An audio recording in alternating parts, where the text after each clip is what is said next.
to A Well-Designed Business. My name is Luann Nigara, and I'm so glad you found this podcast. Together with my husband Vince and our partner Bill, we have grown our company Window Works from the ground up. So I know and I understand the challenges you face in running your interior design business. I also know that your talent alone isn't enough to ensure your success. So on this podcast, we talk about strategies and practical steps to help you grow your business. But make no mistake about it, we have our share of fun here too, mixed in with those aha moments that I love so much. This isn't fluff. Nobody has time for that.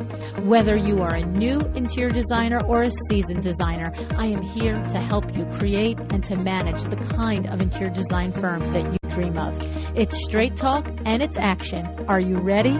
Let's get started. Hi, welcome to another episode of A Well-Designed Business. I'm just going to start right out the gate telling you I have one smart lady on the show today. Yes, I do. Nichole White is with me. Nichole White is the president and principal designer at Nichole White Designs Interiors, an award-winning design firm based in Sunrise, Florida. Today, Nichole and I talk about a couple of things. Nichole's skill set in the renovation process and how she came to learn this and her intentions now for leaning into it. We talk about her past career as a journalist and how she leverages this and earns press for her projects. We also talk about how important confidence is in being an entrepreneur, and more importantly, how it develops over time and mostly through the mistakes we make in running our businesses. Nichole's work has been featured in Better Homes and Gardens, Ocean Drive, Modern Luxury Interiors, Huffington Post, HGTV, and Domino online magazines. She's twice been noted as an emerging designer to watch by the Black Interior Designers Network, and she is a brand ambassador influencer for the Home Depot, Purple Drywall, and City Furniture. On top of all of this, Nichole is an award-winning writer, and her blog, Live, Laugh, Decorate, is where she writes about all the behind the scenes of her projects. Before you meet Nichole, let's give some love to Article Furniture, our show sponsor. You know that Article is the only online furniture company and the only one inspired by mid-century modern style and Scandinavian simplicity. What did Article do here, by the way? I think they may be listening to the podcast, because aren't they stating they're only, just like Fred Burns tells us to do, and just like every practically Power Talk Friday expert we've had talk about branding and niching? Article explains that they are the only online, only furniture company inspired by mid-century modern style and Scandinavian simplicity. That's a pretty narrow niche, wouldn't you agree? So, in addition to their trade program run by interior designers just like you, they're pretty smart marketers. So, head over to welldesign.article.com to sign up for your trade account, especially if you want to specify mid-century modern Scandinavian inspired furniture, right? See, only on A Well-Designed Business can you learn from the guests, but you can also get business tips from our sponsors too. Here we go. This is my conversation with Nichole White. I'm pretty sure you're going to enjoy it.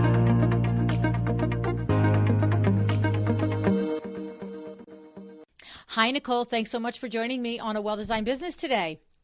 Hi, Luann. Thanks for having me. Yeah, so I am looking forward to our conversation, Nichole, because there's a sweet spot that I like in business, in particularly interior designers' businesses, where first of all, you guys know me. I love to talk to the doorknob. And of course, I love to talk to anybody who has anything interesting to say.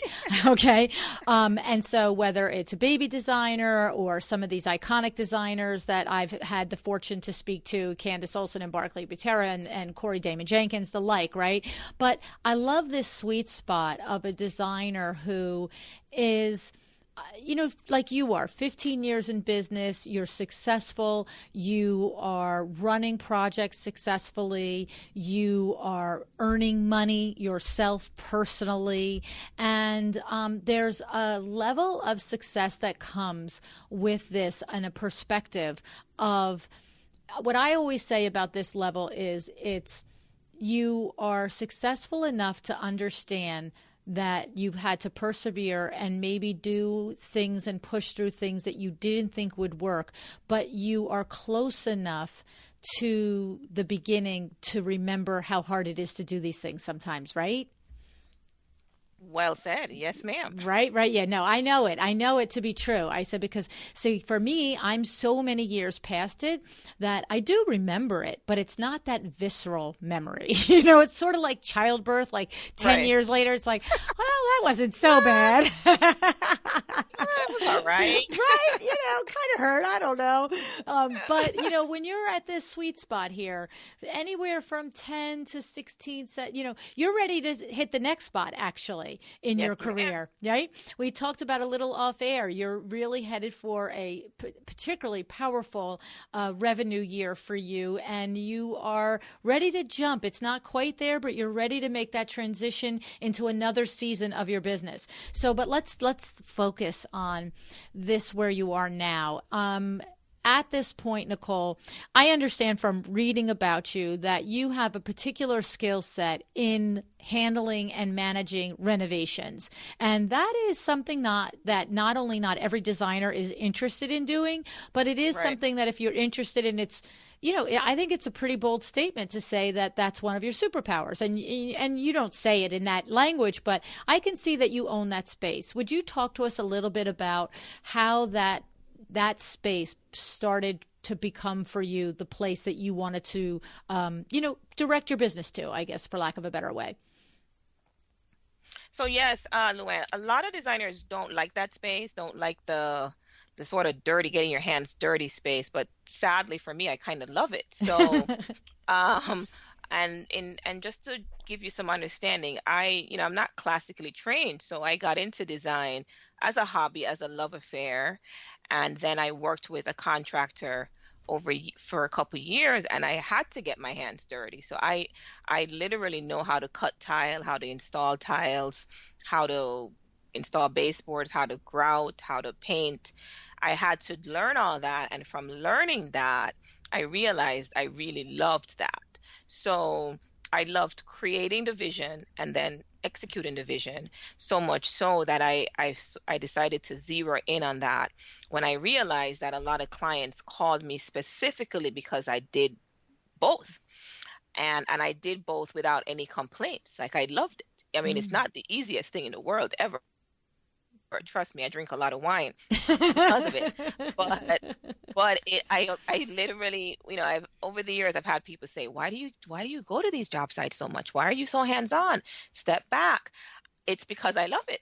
So why would I step back when I literally love looking at plumbing pipes and electrical wires and understanding and going over the details of the artistic creation that I'm about, but I'm watching it go through the fire, so to speak. It's like clay. I've molded it, I've put it in the fire, and I'm interested and I'm there till the end. So I recognize that as a selling point and as a skill set pretty early on in my career, and decided, you know what, I'm not gonna run from that. That's gonna be my thing, and it's been a great decision. That's really like a textbook answer. And I did not know that answer when I asked you that. I saw it came through in your website and the different things that I read about you. I kept coming through that you had a comfort and an ease with the renovation process, and that it looked to me like you were trying to express that and attract that. And to hear the answer that you just expressed is just a confirmation of everything that we've talked about on this show for almost 3 years. I mean, how many times has Fred Burns said to us, what is your only? What are you the only interior designer? And he says, it's not, you're not the only interior designer that likes blue. It's deeper than that. No. It's something about you. And that is so... It's remarkable that I love that you recognize it, that you own it, and that you instinctively leaned into it, because it's true. That is a particular only. I mean, there's many, many designers that we know, Nicole, right, that handle, full renovation projects and attract them and want to do them. But there is an only in being somebody who actually knows how, as you said, to cut the tile and to do the different trades and enjoys that process of doing it. So that would really give you a leg up in that process. I could see that. The language and the conversation between your trades is probably so much more fluid than the ones that many of us have. Yes, because they know that I love talking about these things. And you talk their language. Sort of my geek moment where, and I talk their language, and they, we'll hunker down in the dirt and scratch it right there in front of us. Okay, you want this there, that there, how far? And I'm not afraid of it. So, and it's a lot of risk mostly with men, right? Right. So, to have garnered their respect over the years, that they see that, oh crap, she knows what she's talking about, and I can't cut corners because she knows what should be done. So, and I will call them out and say, that's not what I wanted. That's not where it should be. So move it. So, definitely. I strongly be owning what is true to you in this design business, because there are 100 designers in the state of Florida, maybe thousands. But why are we successful? It's because I have decided to own that part of me and that part of and I push for that and I push through that. I love it. This is like such a bonus, because there are 4 or 5 things that I expected that would be things that you would share that would be helpful to our peers, but that's just icing on the cake right there. Because that is the thing that I have to say. Happy to provide it. Yes, because I think I have heard, we're going to talk a little bit in down the line how you are a mentor to interior designers. So, but I have learned through the coaching of interior designers that it's one of the things that is one of the bigger challenges of a designer looking around and saying, well, what is the thing that makes me different? What is my only? And so to understand that each time we talk with somebody who has found their only, I love it, because it just makes it so much so that the rest of us can maybe get a spark, an idea, or a revelation of, oh, it's as simple as something like that. I can talk contract talk because I can walk contract walk. That's basically, you can walk the contractor's walk, so you could talk it, and that's your superpower. I love it. Yeah, and to your point, they're less likely to be able to say to you, oh, well, I couldn't do your design. It couldn't be done that way. You're like, no, actually, it could have. Get me the saw. I'll show you. That's and terrific. This has happened. Like, don't tell me.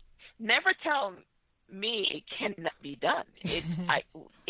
Let's try. Yeah. I once did a project where the AC unit was inside a kitchen, and I said, I'm not designing with this HVAC unit in the center of a kitchen. We're going to move it.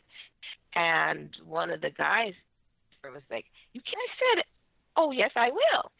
I know that right behind that HVAC was a closet. I'm just going to move it. It's going to cost the client, but in the scheme of things, a drop in the bucket for the kind of money they were going to spend. So a stunning kitchen without an HVAC system sitting in the middle of the kitchen. Right. Because I've done this long enough to know what to look for. Once I walked in, I started looking for a closet close by. Where did the piping go? What was my access point? So I know those things, and I knew it could be done. Right, so right. It was done. And the truth is, I can relate to the conversation where you say, this is not acceptable, I don't like this here. And the one with the knowledge, the trade with the knowledge, will look at you and tell you it can't be done. It happens with me and my partner, Billy, not often, but, when I have a particularly difficult installation or something happening with a window treatment, and I'll bring him over before we obviously come up with the final invoice and so forth. And I say, this is what we're working with, and I don't like it, or the client doesn't like it. We have to come around it. And sometimes he'll be like, well, that's how it is. I'm like, no, you see, there's always a way. And he's not often that way. Actually, one of his superpowers is that he will always come up with a solution. But it is true that sometimes I have to push them from the sense of I want it so badly that I won't accept no. But what's interesting for you is it's not you just wanting it and waiting for them to come up with the solution. You're in a position of saying, actually, I actually have the solution and this is how it's going to happen. So that's awesome. That's awesome. That would be like me knowing everything about installing window treatments, which I don't. Okay. I'm not always right, but my thing is, well, let's not start with a no. Right. Let's start with maybe. Right. And I think most of us take that approach, but your extra layer of knowledge makes it more effective for you. So that's awesome. Yeah. Good for you, Nicole.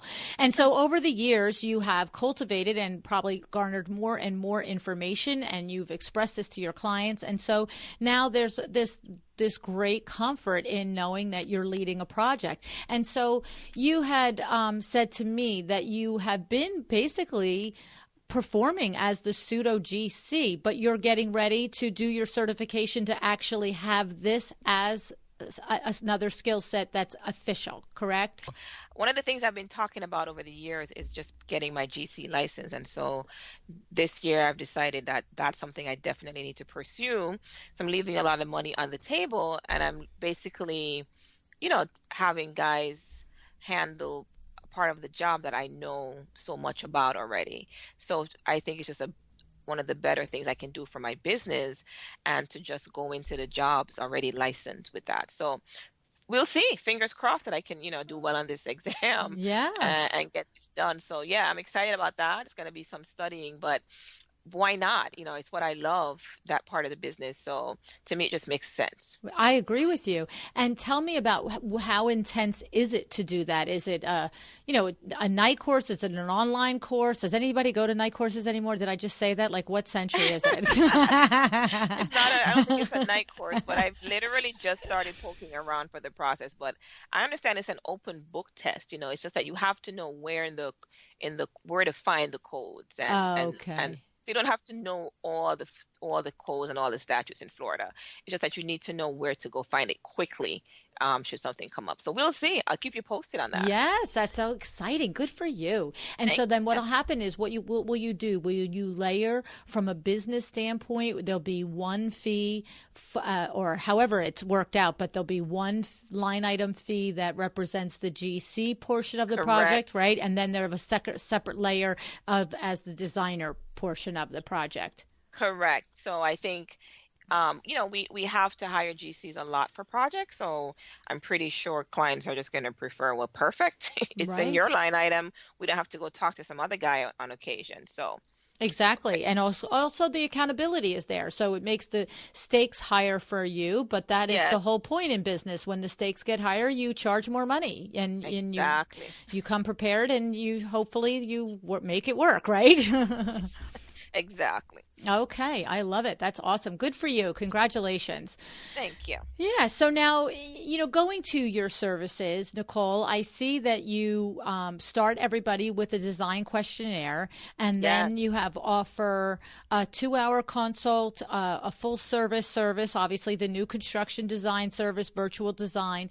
Tell us a little bit about your questionnaire, because now I would love to pick your brain a little bit about that 15-year entrepreneur who looks back to the beginning of their career and talks to those baby designers out there. That's, I feel like the onboarding questionnaire is a very important tool. I believe you must as well, since you have it. Tell us about it. Yes, so the questionnaire came about a couple years ago because what was happening was we were wasting too much time in the consultation itself getting basics. So one of the best decisions I think I made was getting that questionnaire done, because number one, it tells me the client is serious.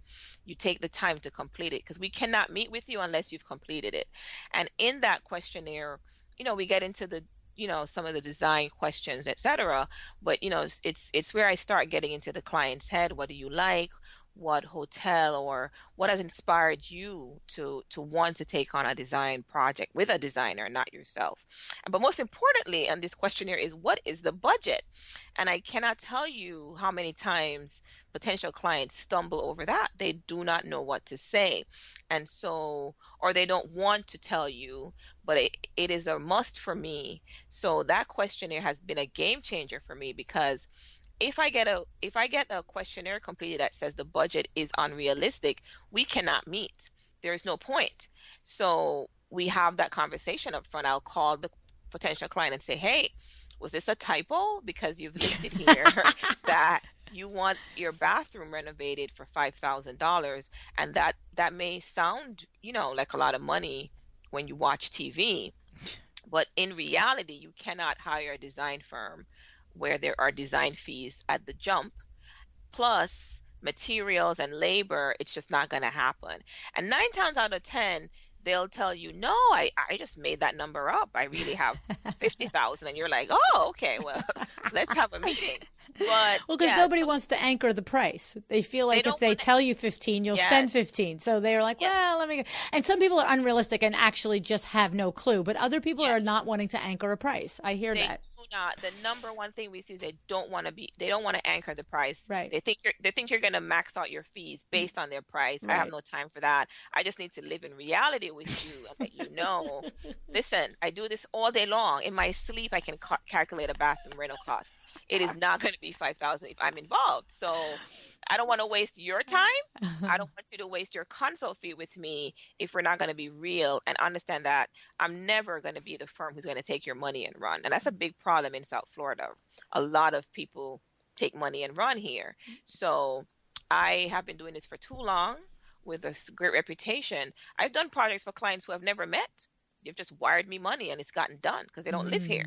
So I have immense trust built in. So let's not start off with the footing of, I'm not going to tell her the true value in my bank account, because I don't really care. I just care that we focus on what's real. And so that questionnaire has literally transformed my business, because it sets the stage. Let's keep it real.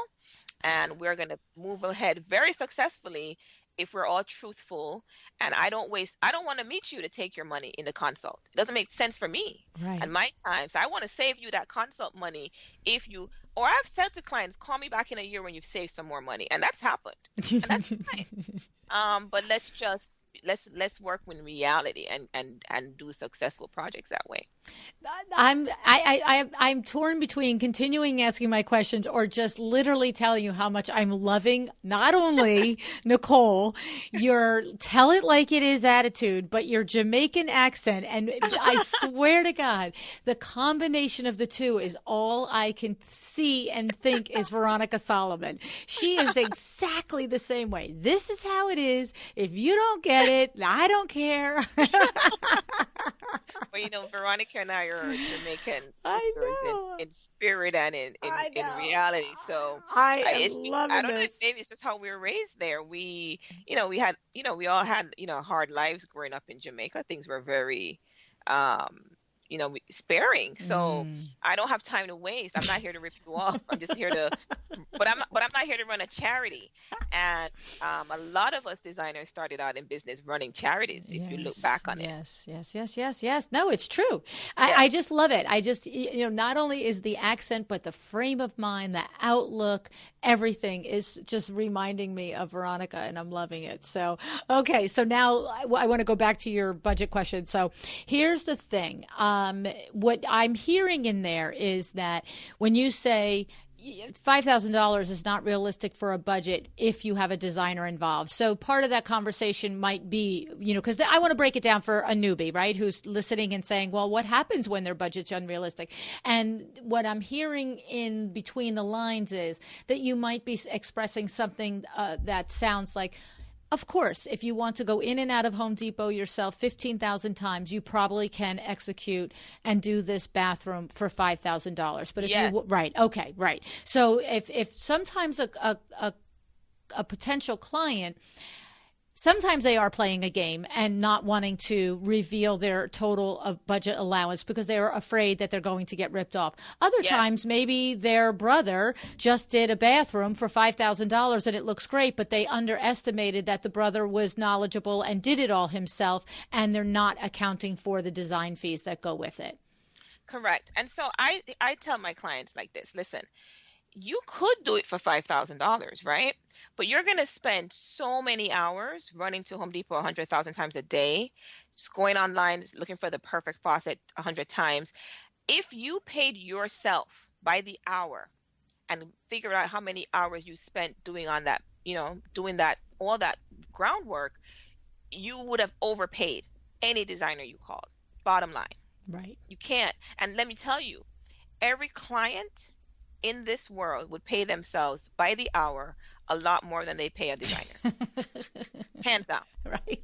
So I say put a value amount on your hourly and figure out how much time you've wasted. Second of all, this is what we do. So why would you, it's worth it to spend the money up front on a designer who knows what they're doing. Right. Right? Right. We're not going to give you a builder basic cookie cutter bathroom. It is our job to be creative. So spend the money up front, save yourself the time, the nightmare, the running back and forth 100 times, not knowing what you're looking for, not knowing that your house is a historic home in Miami Shores, Florida, and there's a chance that the kind of toilet we need to install is not the standard. There are things that we know already. So right. You're going to waste your time. Right. You're gonna pay you come back with a 4-inch spread and you need a 6-inch spread on the faucets, and you had no idea what the spread was to begin with. What's the spread? Is that peanut butter? Exactly.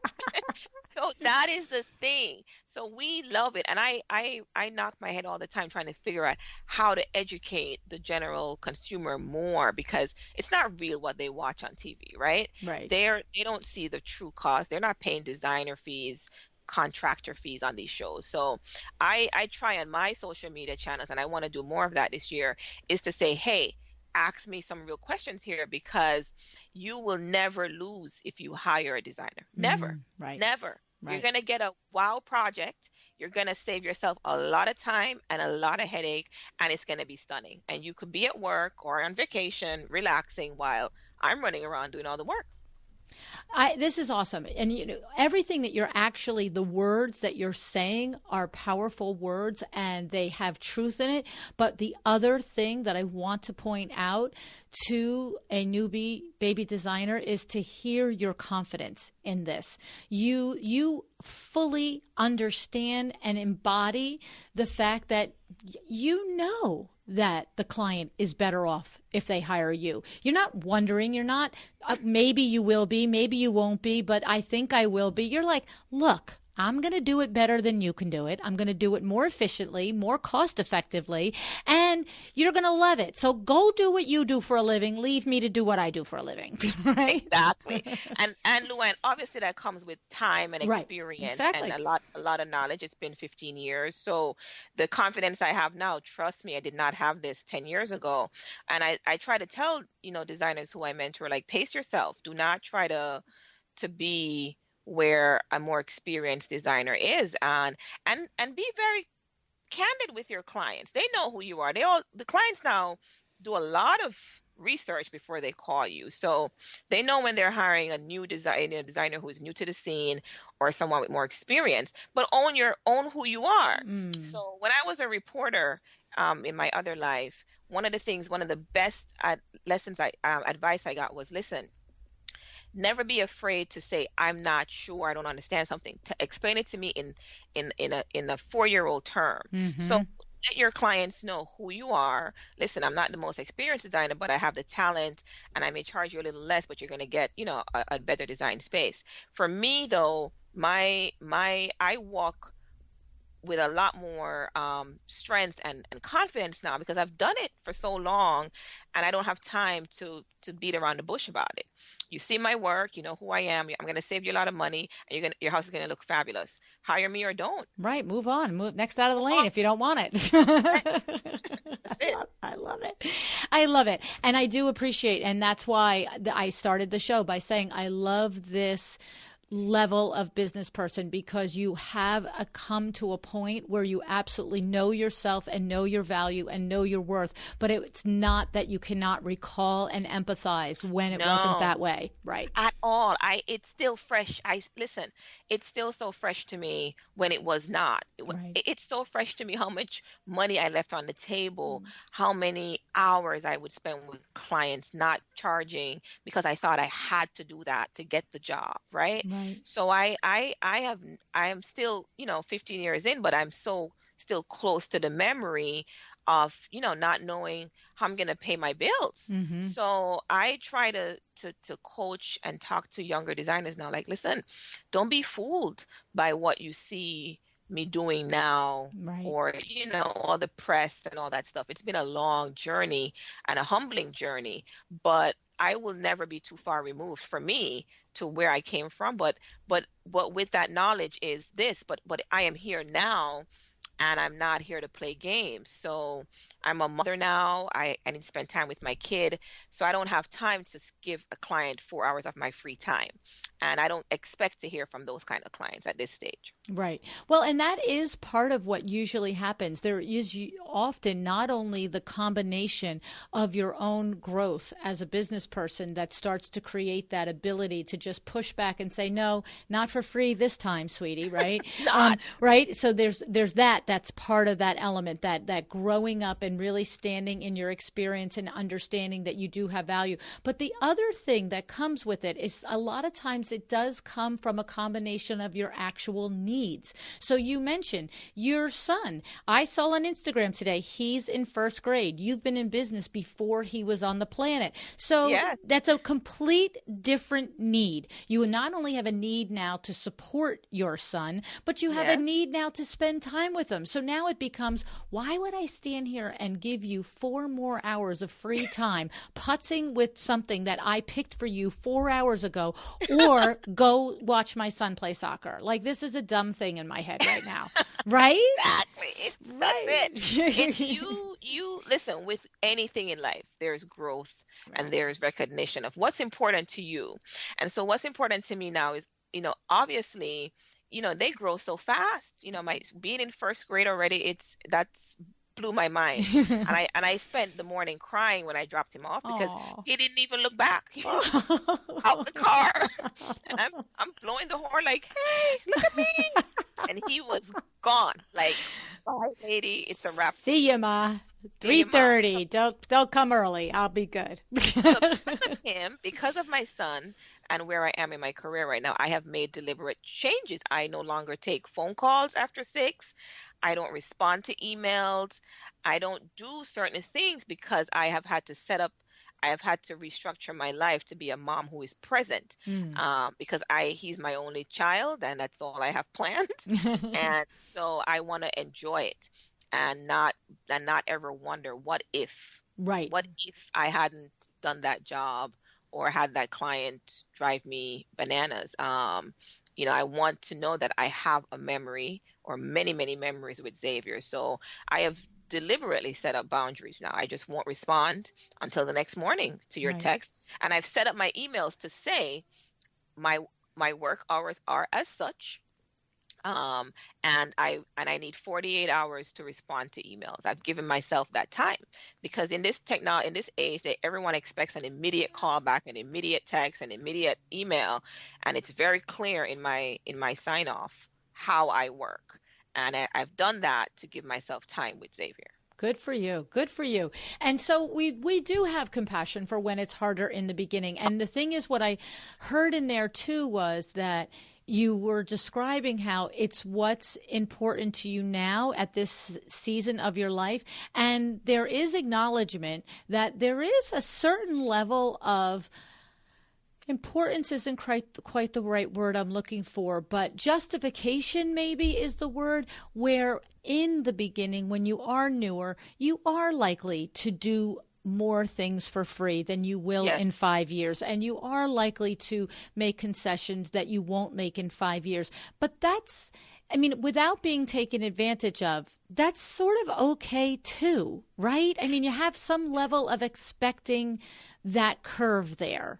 In other words, Yes. let me just say one thing before I let you answer. I'm sorry to do that to you, Nicole, but I guess what I'm saying is it's not that I'm saying it's okay, but I'm saying that don't beat yourself up if you notice yourself doing it. Maybe that's the difference. Yes, and I see that a lot with new designers and I see more seasoned designers um, rip younger designers to Yeah, shreds that's what I'm saying, right? Yeah, go ahead. for charging a consult fee, for not charging a consult Right. fee.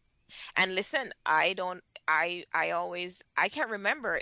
I'm sure most of us who started did not charge that fee because no one has hired you. Like, who are you to charge someone a consult fee? Like, who do you think you are in the beginning?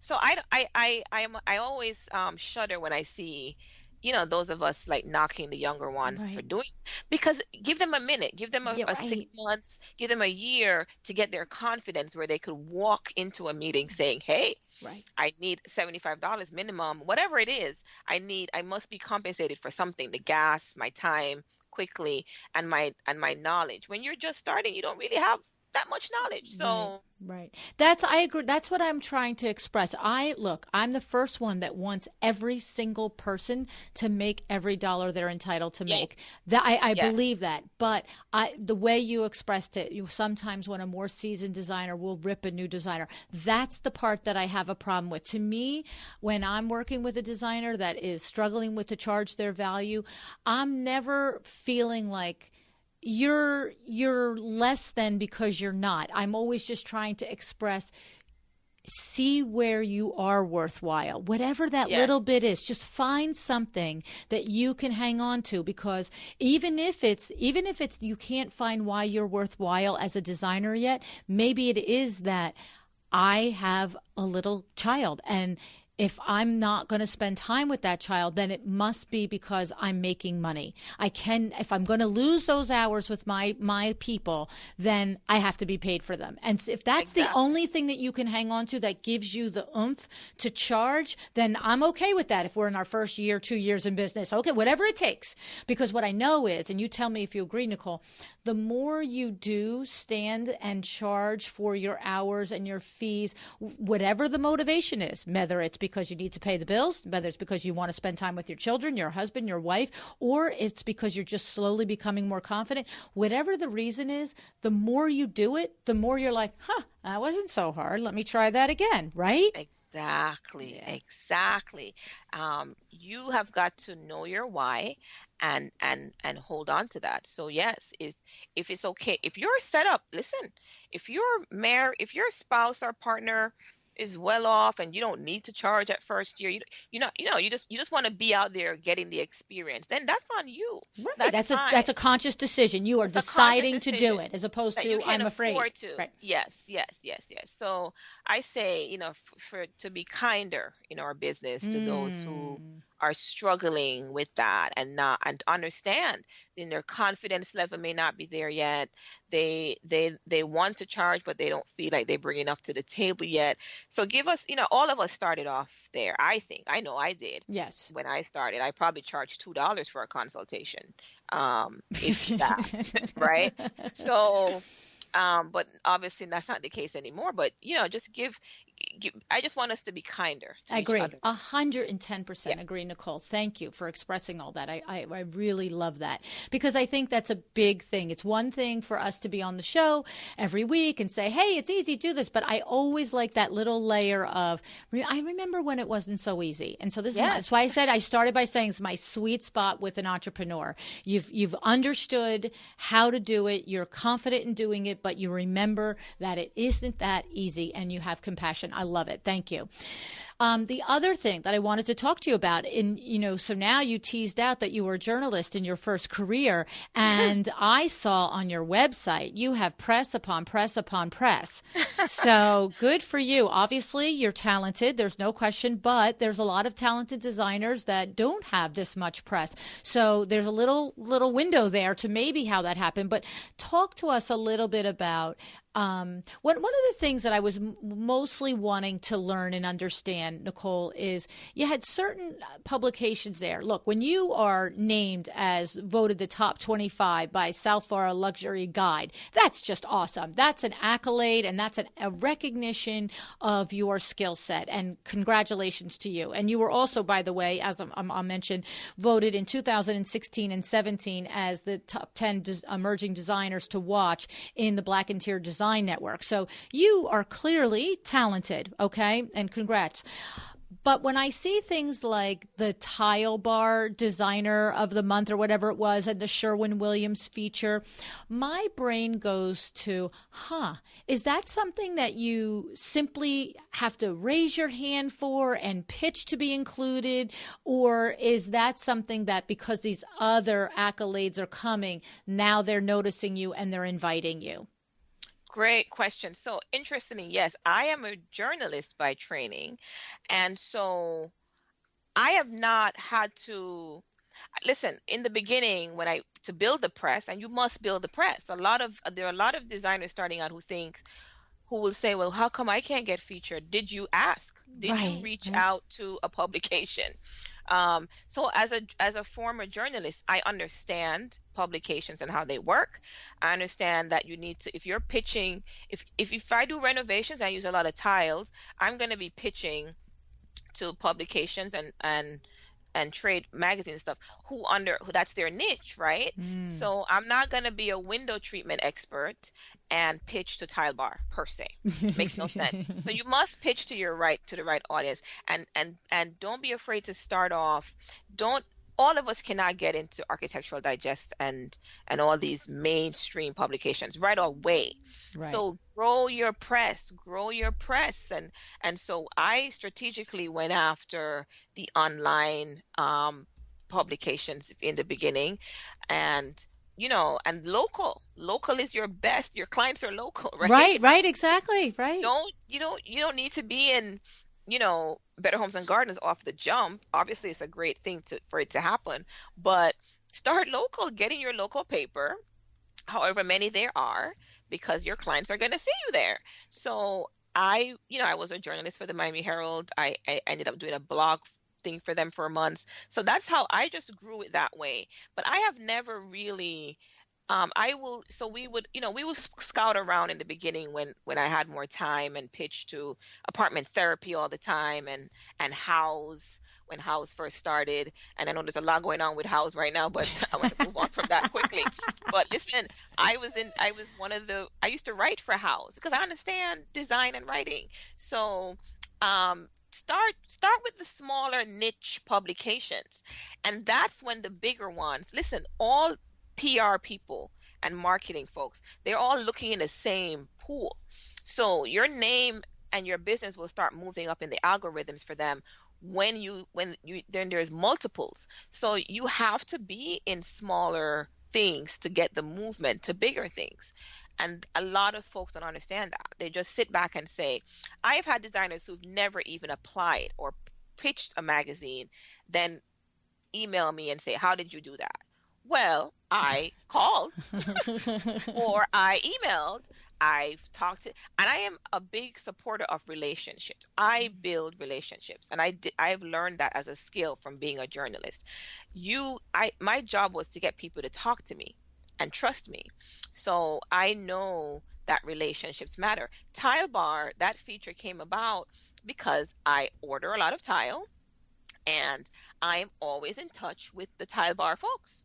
Always. So it wasn't like I didn't even know they had a designer of the month. Did not.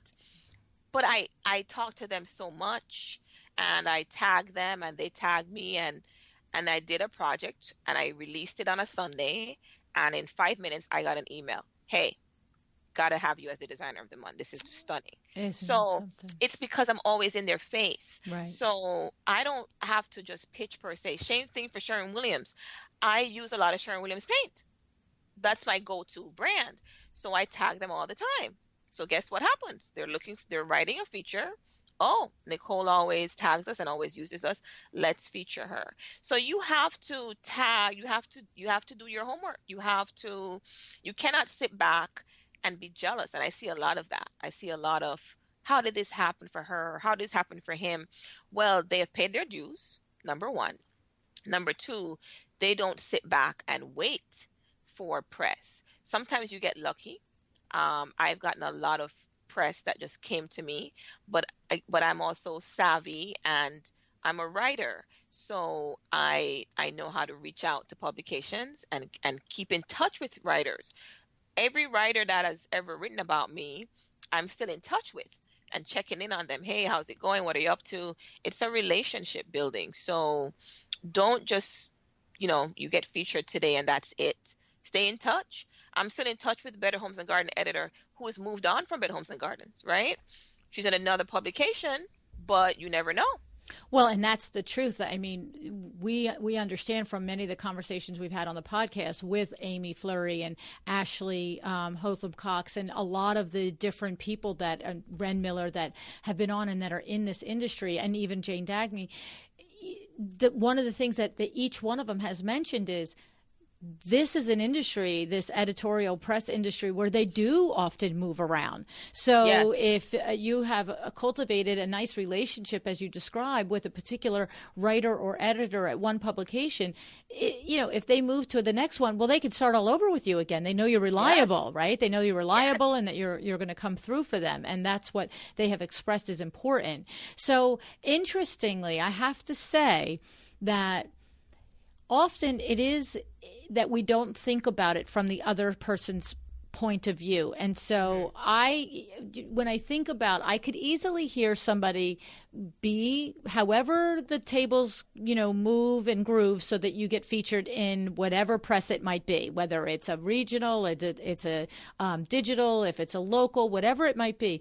But to hear you say that every person that's ever written a story about you or an editor that's included you in one of their magazines, that you keep the relationship open, it's a different way of thinking, because it seems to me that the rest of us might have thought, wow, that's like kind of stalkery and sort of grabby and needy. It's like, thank you, right? See, you have to clear us up on it, because we no. And I carry this over into my business. I talk about this all the time on social media. You cannot treat your clients and your relationships as a one-night stand. You have got to maintain the relationship. So you don't do a client's master bedroom and never ever check in on them again, right? You're not stalking them. You are maintaining a relationship. And I learned that from being a journalist. I got people to talk to me many, many times in the worst circumstance. They lost a loved one. They had a sibling murdered, because I kept in touch. And when they were ready to talk, they were like, you know what? She was genuine. Right. So it's the same thing. It's not about stalking somebody. It's about letting somebody know that they are more to you than a momentary thing. So they get a Christmas card, they get a, hey, how's it going? What's new? That's just relationships. And I think that's what we're losing in this social media era, right? Is the idea that it's okay to have a relationship. And so you're not, to be clear, I'm going to clarify, because it doesn't sound for 1 minute like when we're talking about maintaining this relationship that it's the monthly pitch. You're just doing what you would do as a friend, checking in. How are the holidays for you?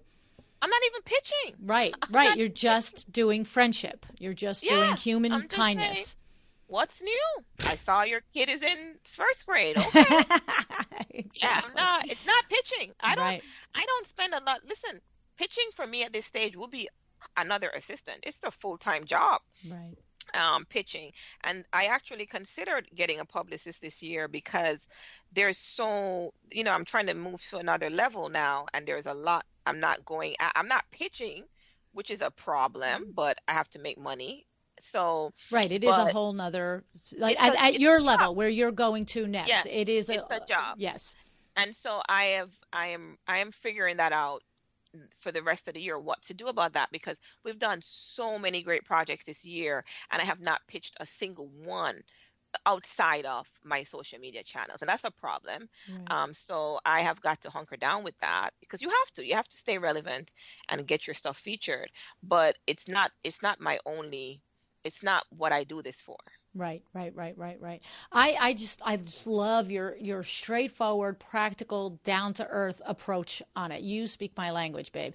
Let me tell you, it's awesome, and I love the way that you really are able to balance the remembering and being, and so it's awesome, terrific. But the thing is too with that whole pitching thing, Nicole. While you are a firm now with the sort of level that you're doing, it not only are the stakes higher and the Yes. pitches are higher, so that it requires more energy and probably more thought into it. But Yes. when you're newer and you don't have as many projects, it's something that it becomes something as part of your work week, right? Like put Yes. aside Tuesdays from 2 o'clock to 4 o'clock to gather your pictures, gather your thoughts, gather the outlets that you want to target and pitch them. It has to Yes. be something you do. It's like going to the grocery store. You can't make dinner without bringing the darn groceries home. You have to go do that part first.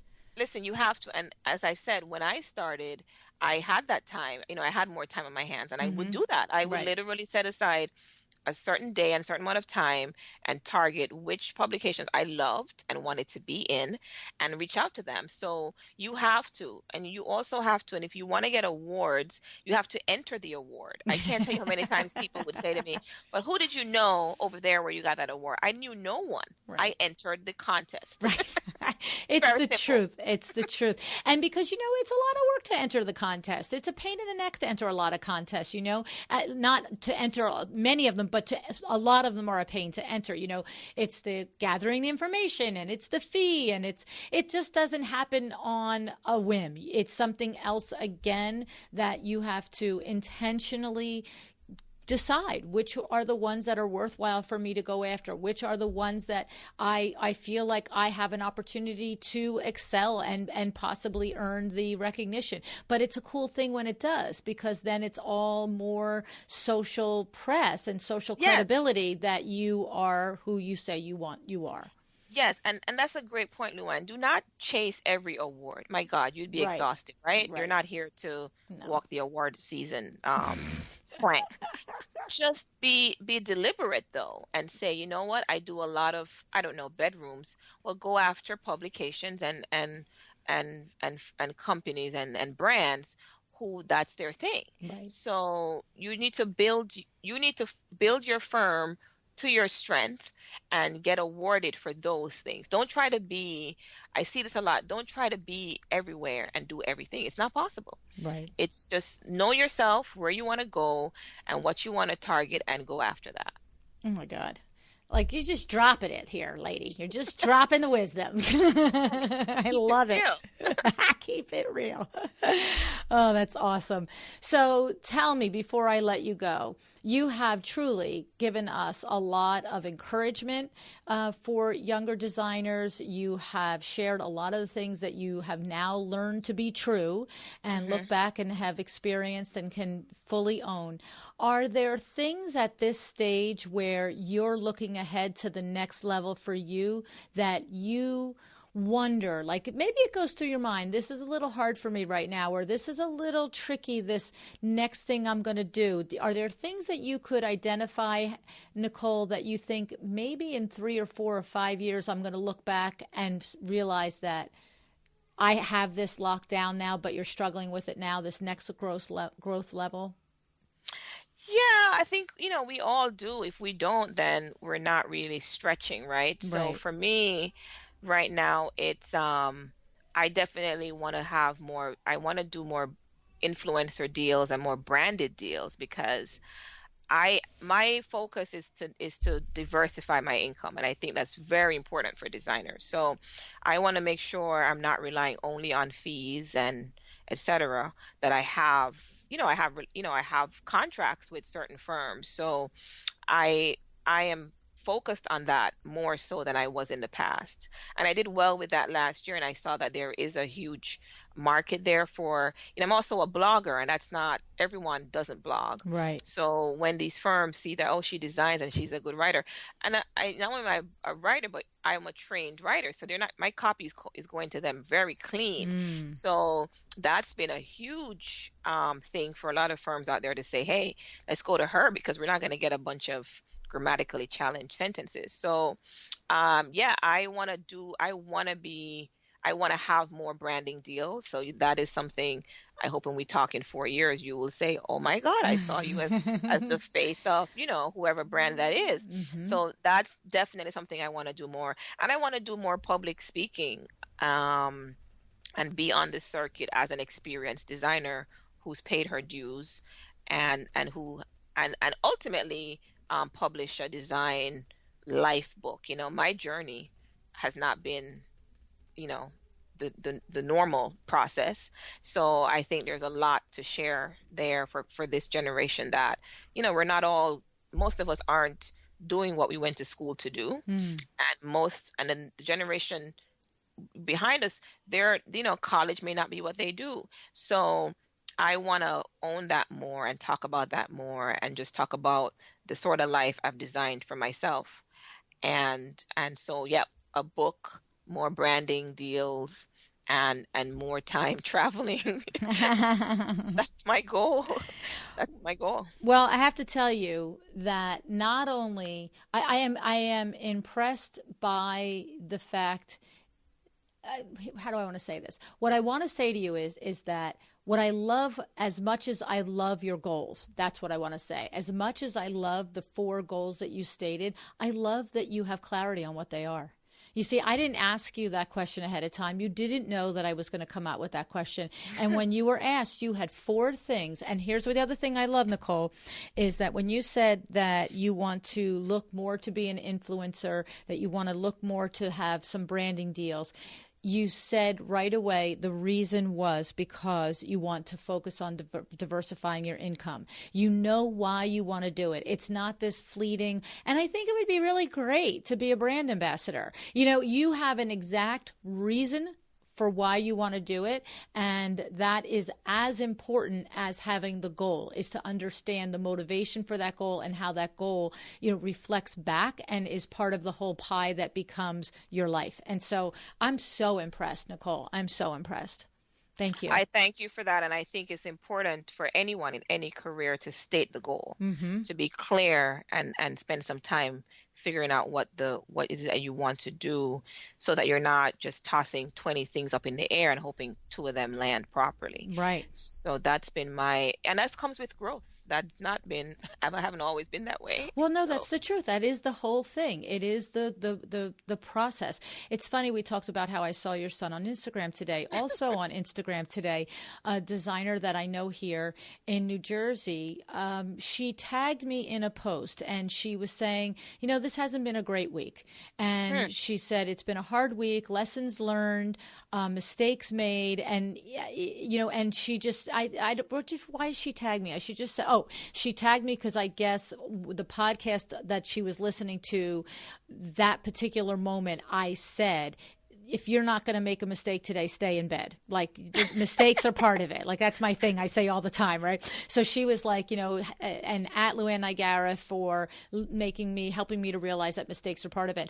And the point is that I said to her in the post, I came back and I said, I'm going to give you the big, huge secret, is that so much of our expertise is born out of our cumulative lifetime in business mistakes. I mean, it's the same in personal, but you gain the expertise because you've had the mistake. You know what I'm saying? Oh my God. Listen, we would need a whole other podcast on that, because yes, I would love to end with that most of my business and why we're doing so well right now is because we've been through the fire. Exactly. I've had so many things go wrong, exactly. right? But because they went wrong, or because they drove me to drink so much wine, etc., my contract changes all the time, right? Because I didn't know how to cover something. So you have to go through it to know and say, oh crap, that's what I had to do. That's right. Right in the contract it goes. So So yes, the point is don't beat yourself up. Well, that's what I ended with. I said, Yeah. don't beat yourself up because, I mean, I know that to be true. I know that That I am who I am at all these, almost 4 decades later because I am the sum of my mistakes. And Yep. I have this saying at work on top of if you don't, not going to make a mistake today, don't get out of bed. The other part of the saying is, well, I'll only make that mistake once, because when you make it and it costs you money, you learn it. You better only make it once, and you better learn how to. And sometimes you got to learn how to end some relationships, right? And That's it. I've been through that, and yeah, it's happening again for me soon too. But you have to. You've got to learn to say, hey, you know what, this isn't working, Right. and be okay with that. Right. Like you got to Right. move on in life. So. Yep. So I'm not going to name my friend out there in case she'd prefer not to be named in this context, but you know who you are, sweetie, and I'm giving you a big shout out to just keep doing what you're doing. So, all righty, Nicole, you are a rock star. I am so glad that we spent this hour together, and you are somebody that I'm sure I could pick another topic and we could talk it all the way through because you just have such a terrific way of expressing your confidence in what you're doing without making it seem like it was overly easy and why can't you do it too? It's so simple. You have a great mix of compassion and inspiration in you, Nicole. Thank you so much for being with us. Luann, the pleasure was mine.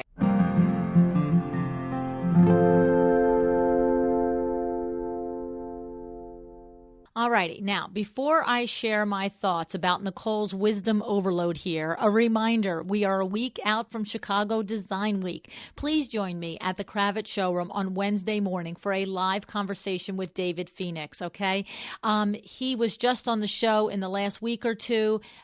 A really, really genuine man, smart guy, hard worker, determined, not your normal success story. So if you missed that episode, please go over and listen to that, okay? And then on Wednesday, you can find me at the Lefroy Brooks showroom in the morning with a panel discussion on how to scale your design firm with Chad James and Candy Scott. I've previously interviewed each of these people, okay? And I can, without reservation, tell you that all three designers are capable of opening our eyes to new ideas and new possibilities. But you have to be there to learn from them. So please go to luannniagara.com, go to the live events tab, and RSVP today, all right? Now, I just want to tell you about Nicole's show. Here's the money line from Nicole. You need to build your interior design firm to your strengths. I just love it.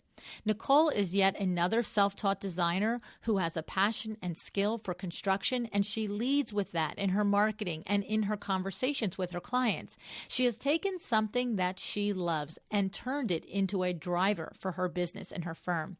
The other line I love from Nicole is, you cannot treat your clients and your relationships like one-night stands. Slam dunk, lady. All right? Nicole knows that she has the opportunities for brand collaborations and for press because she nurtures the relationships, keeping doors open, giving, not just getting. I told you she was a smart lady. And the good news is, with her goals clear and focused, I know we will see more of her, and I'm happy to know that I will be able to watch her star continue to rise.